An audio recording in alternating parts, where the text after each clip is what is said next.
I think if I hear you call me Becky one more time, six-pack, I'm gonna pop your tops. All six of them. Who are you?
Fucking A.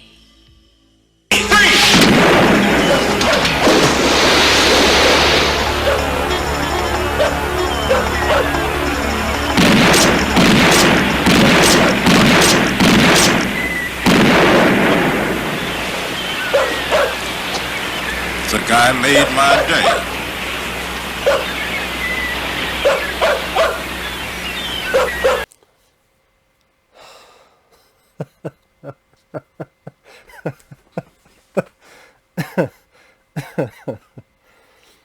Terror in Beverly Hills. This is a paid request from Joseph. Thank you so much.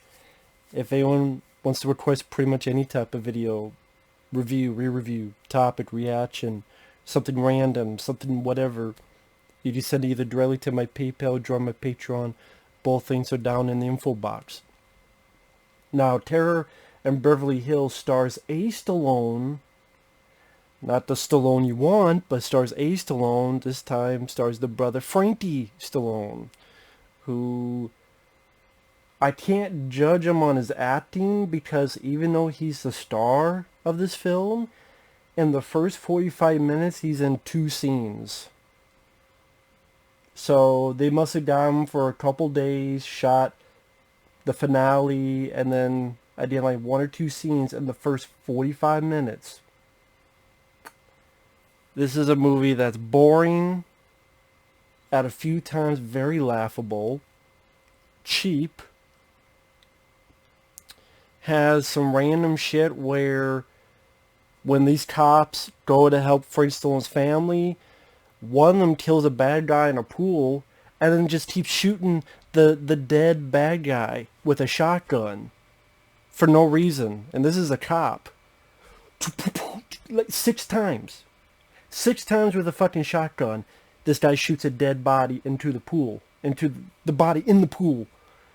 But then when it cuts to the dead body, he's got like a little bit of blood here. I'm like, wow, 6 shotgun, well, technically 7 now. Because 1 shot killed him into the pool, then 6 more, I guess, for good measure, just in case. I've seen less gunshots in a fucking Call of Duty session. I mean, and then again, the body is like a little bit of blood here. Like his whole body's fine.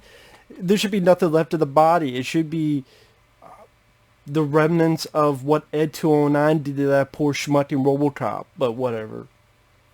Pepsi, evil Pepsi, makes a comeback. For those who remember the good old days of The Outing, where sometimes you get evil Pepsi. And here, I guess technically it's not evil because the good guys are drinking it. Frank Stallone is drinking Pepsi, and then the boss, played by Cameron Mitchell, he's drinking Diet Pepsi. And then you have this boring car chase by another guy who's not Frank Stallone. He's the star of the film before Frank Stallone comes back into the flick. After the car chase, they lose the guy, and they're like, fuck, we lost the guy. And there's random Pepsi, Diet Pepsi on this pallet. And he just takes the fucking Diet Pepsi. I'm like, man, after a shitty day where you fucked up in a car chase, pop open a Diet Pepsi. By the way, this is a film where it's on YouTube, and I thought, oh, this is a bad quality of the film because the audio, the dialogue, imagine the dialogue you could hear, but then other sound effects are here. Dialogue, sound effects. But no, I've looked at other reviews. Apparently, this is the only copy of the film you can find, as far as I know, where the dialogue you barely hear, but the other sound effects are jacked up. So if you have headphones, you may go deaf. Fucking deaf. The plot of the film, some terrorist named, I think Abdullah the Butcher, Paul Abdul's brother, just Abdul. He wants revenge because back some time ago, him and Frank Stallone, I guess, were buddies, and somehow the guy's family was killed, and he blames Frank Stallone in America. So gets with terrorist buddies. They're going to go over to the U.S. and kidnap the president's daughter. Of course, this movie's very exciting in its first 15 minutes, where it's dialogue you barely fucking hear. Terrorist visits his grave of his family. Take forever to go in the airport, where they get out of the car, walk slowly over here, then walk into the terminal. Then they're in an airplane that's like the biggest fucking indoor airplane. The airplane, like the fucking aisle is like 3 feet, 4 feet wide, and you could literally fit another plane in the size of the indoor of this plane. And you have a little kid, back in the days when you have a toy gun, squirt gun, and they look like a real gun, in this case a real Uzi. I'm like, wow, this really shows either this person doesn't know how America works. Even back in 1989, as loose as they were with restrictions, I still don't see them having a little kid who has an Uzi that looks like a real Uzi running around, even though it's a squirt gun. But whatever. And they gotta get off the plane. They gotta go through the terminal. They gotta get checked in. They gotta slowly walk outside. They gotta go in the limo. Oh shit, they changed lanes. Oh my god, I'm so excited. My heart's gonna have this palpitation's gonna explode right out of my asshole. You see that? Ooh, no you don't. It disappears going so quick, so fast, man. Speed don't have anything on this. As in these nuts in this movie's face.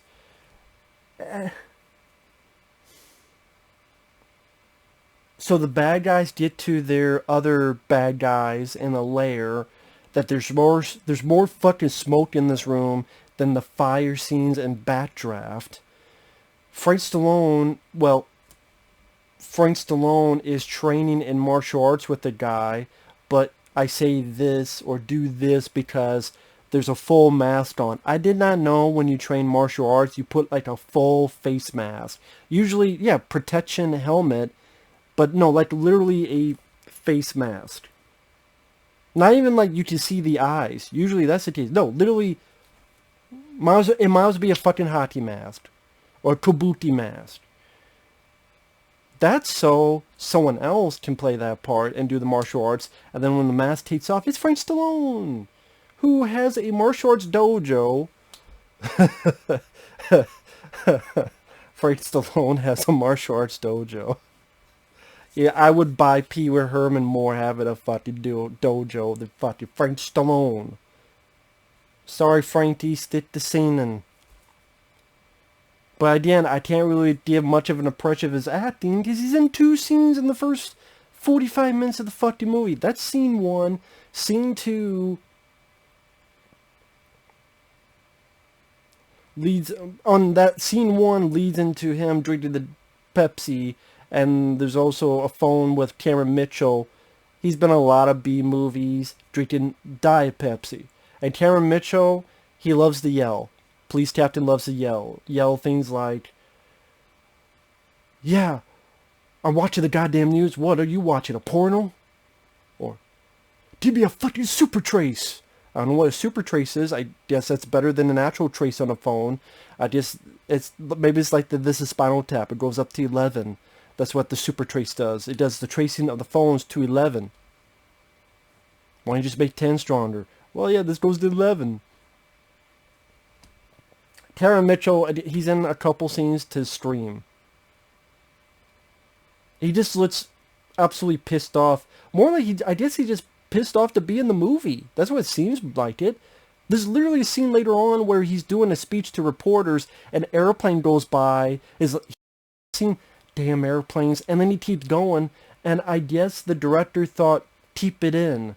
He just seems like Tara Mitchell hates being in this movie, just pissed off. Which I don't blame him. I would be too. I would fucking be too. So, after scene 1 of Frankie Stallone, the bad guys finally get into action. They kidnap the president's daughter.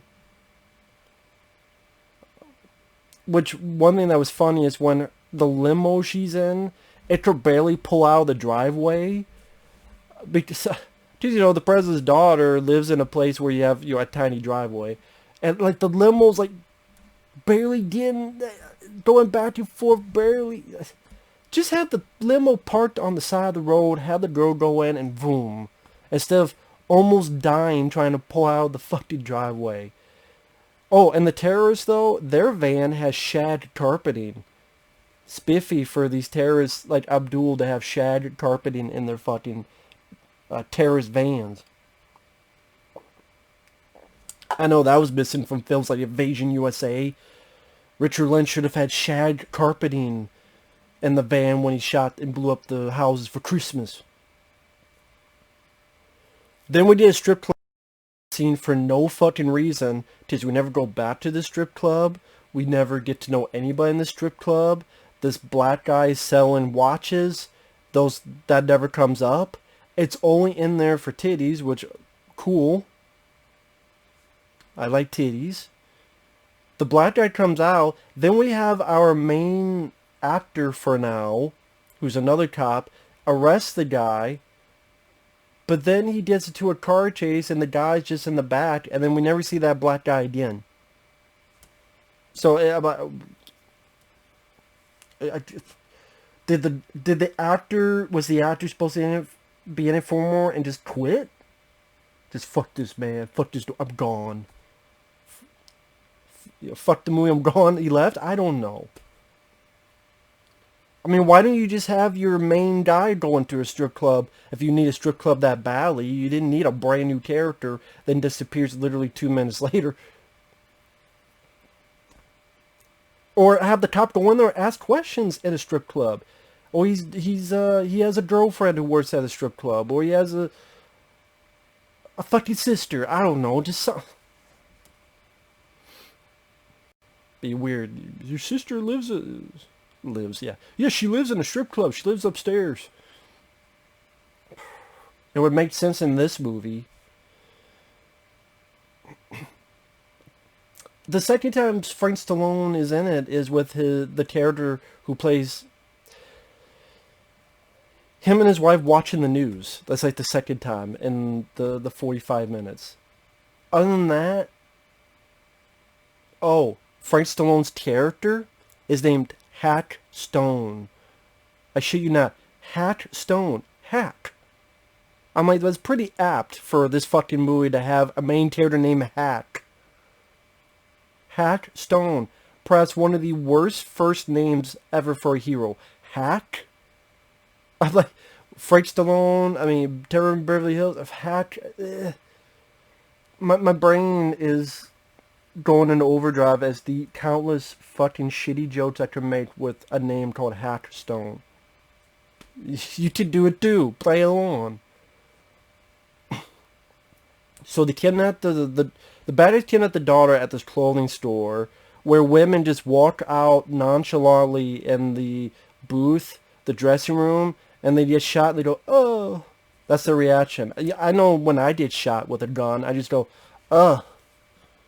You know, no bigger reaction? I guess not. That's against the law. And sometimes this movie is so cheap, they can't even afford an explosion. What do I mean by that? There's literally a car, and they superimpose a fucking explosion. A stock explosion over the car. I'm like, you can't even afford an explosion on a car? You buy a car for $50 or something, you blow it up. Like, so you get a boring car chase, they crash, that's when the good guys have crashed, and there's this random Pepsi, and they're like, and then like the guy driving gives it to the passenger and just takes him for his own. I'm like, you can't afford Pepsi, that Diet Pepsi, that bad, you guys steal it from a fucking pallet? That you don't know where the fuck it's been? What if it got dosed with PCP, or LSD, or KFC? You don't fucking know. But no, I'm just gonna take this random Diet Pepsis on this fucking pallet. You could be roofied, you wouldn't know it. It was at this point, I'm like, where the fuck is Frank Stallone? Where's the star of our movie? Where the fuck is he? Oh, the president is William Smith. If you don't know who that is, you may have recognized him in Maniac Cop. He played Conan's dad in the original Conan the Barbarian from 1982. William Smith, he's been in other stuff. He was the villain in this Gary Busey film called Eye of the Tiger, among others. And he's in a couple scenes, and he's dubbed. So William Smith has this nice, cool, gravelly voice. Like dark, deep voice. Dark. But he could be the dark forces of the art, that type of tough guy voice. And you dub it. Then why the fuck did you hire William Smith in the first place if you're not even going to use his voice? And I guess as a president, you're just in a random room like this, and you have like a shitload of phones in front of you, including one that's not plugged in. Like the one that he picks up, talks to the most, there's no plug-ins on the back. Unless I missed something, maybe it's a phantom phone. Maybe he's talking to a ghost, you don't know it, that's the twist. No. There's no plug-ins in the back of the fucking phone.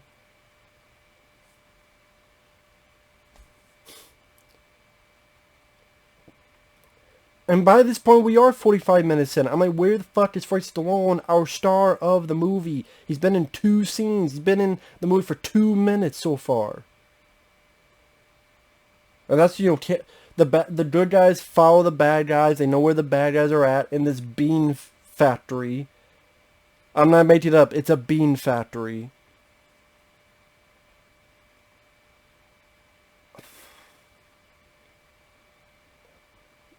So the non-Frank Stallone, the guy who's been our kind of lead so far, I guess, or at least our lead cop, he goes in and then gets killed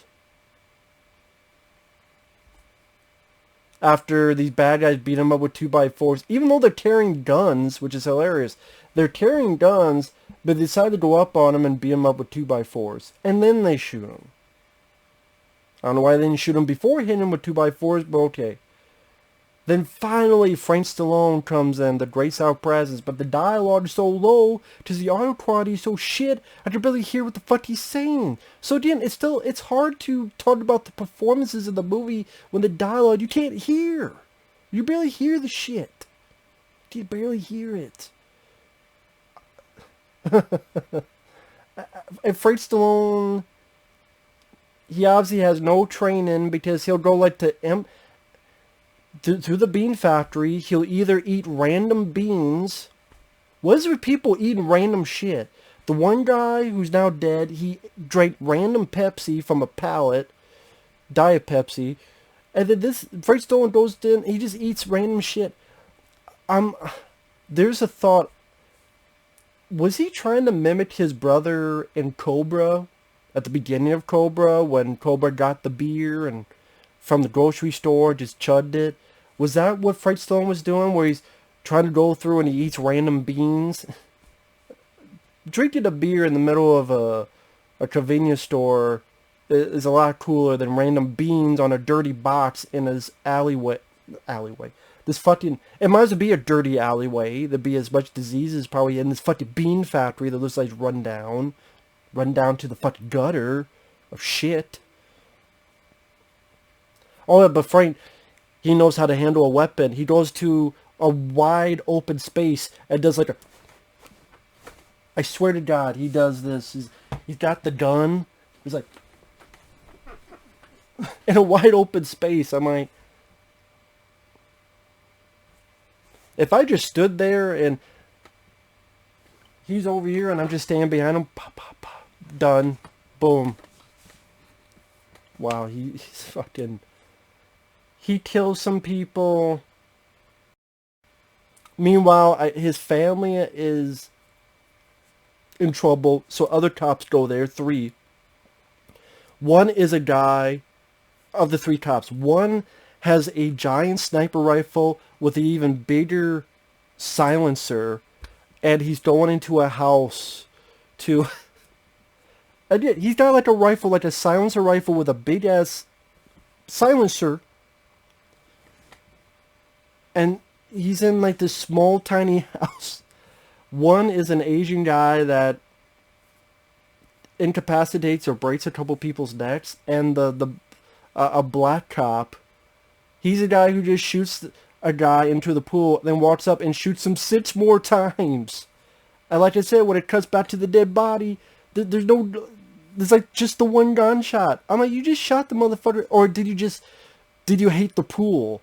Maybe there's a backstory we don't know, that this cop, the pool cleaner, some pool cleaner fucked his wife, and then he's pissed at pools, that he hates pools now, so he decides to shoot the pool. Because he didn't shoot the guy those 6 times, because there's no other gunshots on the guy. Maybe he just hates pools. Fuck you, pool. So I guess he killed the pool. Killed the pool.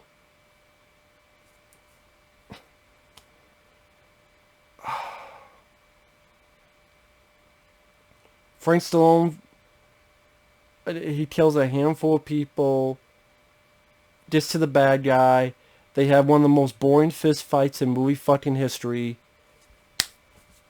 Ugh.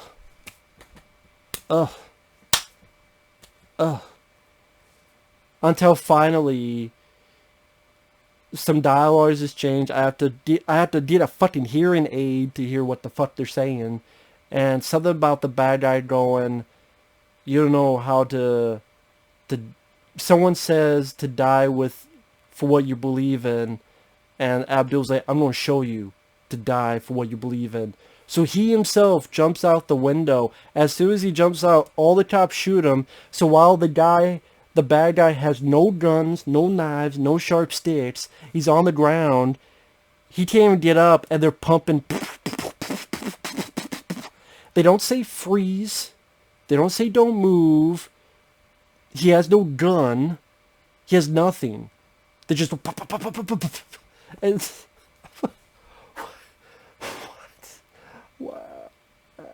And then he got shot like 18 times, but he's alive long enough for Frankie Stallone to go up and hold him. Then the 3 cops that saved his family, I guess, helicoptered the wife in.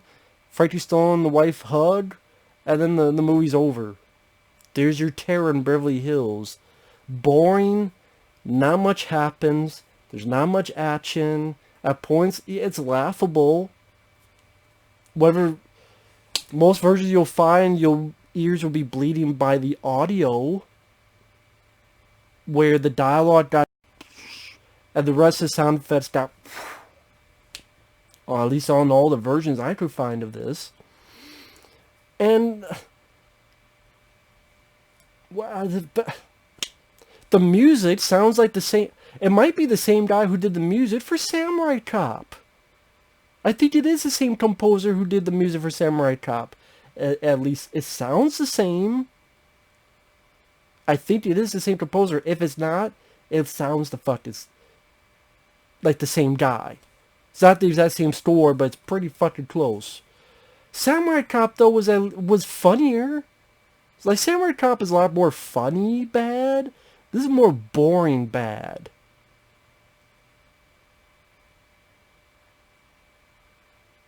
other than, you know, hack stone and shooting the guy or the pool, I guess, 6 times with a shotgun. So there are moments of laughter, but you could probably combine them in 5 minutes. But at watching a whole 89-minute movie, I'm like, man, this drags a lot. It's piss poorly directed, piss poorly. It's hard to judge the acting when you barely hear the shit. Although, I have a good feeling even if I've heard the dialogue would not be any better. But if you want to see Frank Stallone for like a combined total of 10 minutes, even though he's the star, you want to see a lot of boring build-up and Cameron Mitchell yell and scream a couple times. Willie Smith talk on the phone that's not plugged in a couple times. It's not the red phone. It's not the. It's like the other. What the fuck? Fuck it. It's fucking terror. You know what? Go watch The Taking of Beverly Hills instead with Ken Wall and Matt Frewer. Directed by Sidney J. Furie. The Taking of Beverly Hills is a fun movie. The Taking of Beverly Hills is an entertaining movie. Go watch The Taking of Beverly Hills, not Terror of Beverly Hills. And I mean, with that said, thanks for watching. We'll see you guys later. Bye-bye.